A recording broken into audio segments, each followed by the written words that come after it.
Let go of negative emotions to supersize your business. Sharon Horne-Ellstrom here. Let's talk about this today. How do we let go of negative emotions? Why do we care? What are negative emotions? I think we all know what negative emotions are. Negative emotions are any emotions that feel heavy to us or hold us back.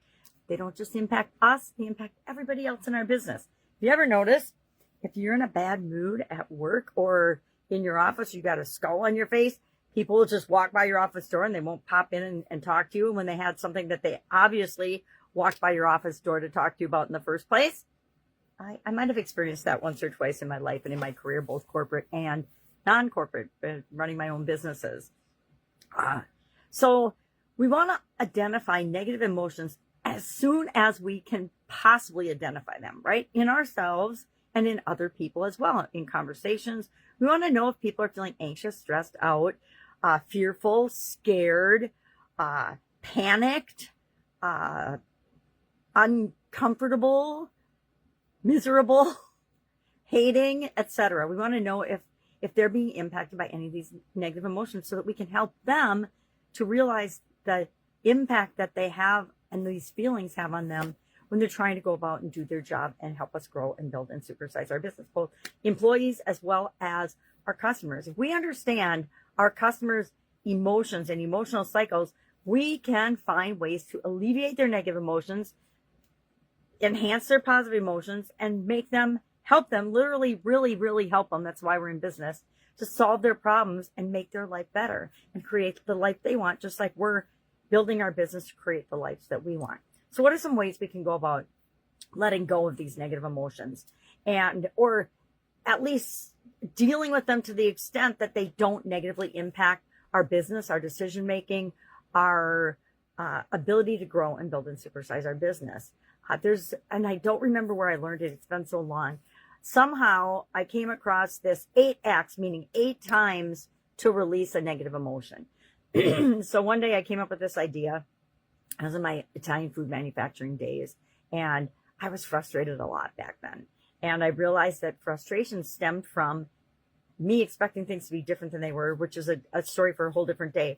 But I decided I was going to release a negative belief, which is a negative emotion, right? A negative belief stems from a negative thought that we either think a lot or it's linked to a strong emotional event.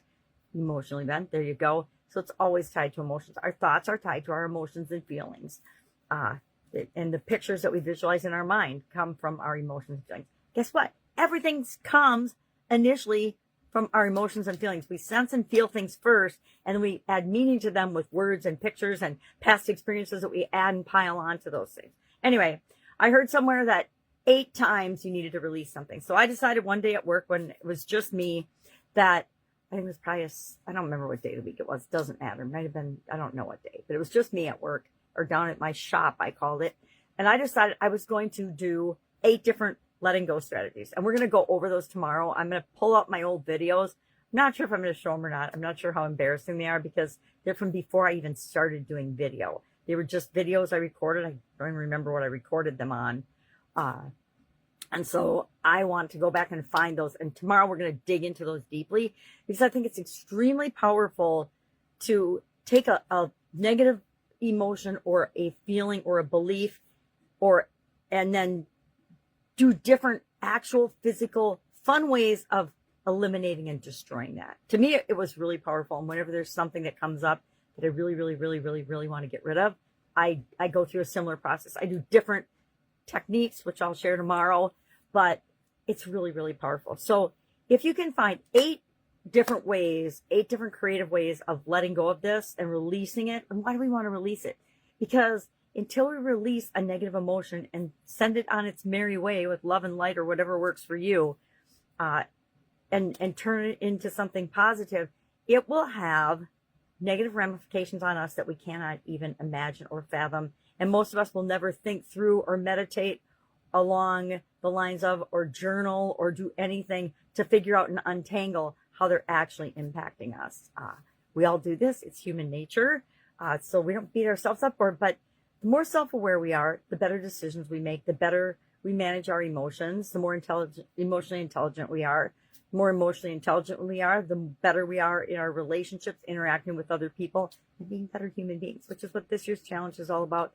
And what I'm pulling into supersizing and growing our business, because I think there's so much information out in the world on how to do things and how to grow and how to scale and how to supersize and all these different strategies. And I've talked literally thousands of days about different strategies to grow and build and supersize our businesses. And this year, I want to, as I get older, simplify and bring things together and merge them in a way that enhances every area and aspect of our lives, not just our business and not just our personal development. Although I will say the best thing you can do for your business ever is to invest in yourself and do personal development. Take care of yourself, understand yourself better, get aligned with yourself, who you are and how you want to show up in the world. So today, what are some of these technologies and strategies we can use to let go of a negative emotion? Identify one negative emotion that you're experiencing in your business today. I guarantee there's at least one. If not, I'm not sure you're a human being. You might be AI or a robot. But pick one thing. I'm going to stick with frustration because I've been working on that a little bit all this month. And so I'm going to say frustration. Where is frustration showing up in my life? Where is it showing up in my body? Where is it showing up in our organization? Is it showing up in how we communicate and talk to one another? Is it showing up in our physical communication, either our texts or our email messaging? You can read a text or an email and get a negative tone or emotion out of it very, very easily. And that might not be the intent that the person sent it with, but you still might experience that and feel that. It usually comes from our own interpretation of what we read and see and experience, but there can be elements of both, right? So we want to keep an eye on that. We can use hypnosis, visualization, swish pattern, Tony Robbins thing from NLP, flip switch we've talked about, meditation, physical activities and ways of letting go. So I am curious, have you ever used a letting go strategy to deal with a negative emotion? If so, share in the comments below what it is. You can give us a little bit of background and the story and how it worked for you or not, but share at least what the strategy was so we can learn from one another. And then tomorrow I'm going to share my maybe embarrassing physical letting go strategy, because I think it's so powerful. We want to have something like that we can create for ourselves that works whenever we need it. All right. Any questions, hit me up. Otherwise, share your stories of letting go in the comments below, and I will, of course, see you tomorrow.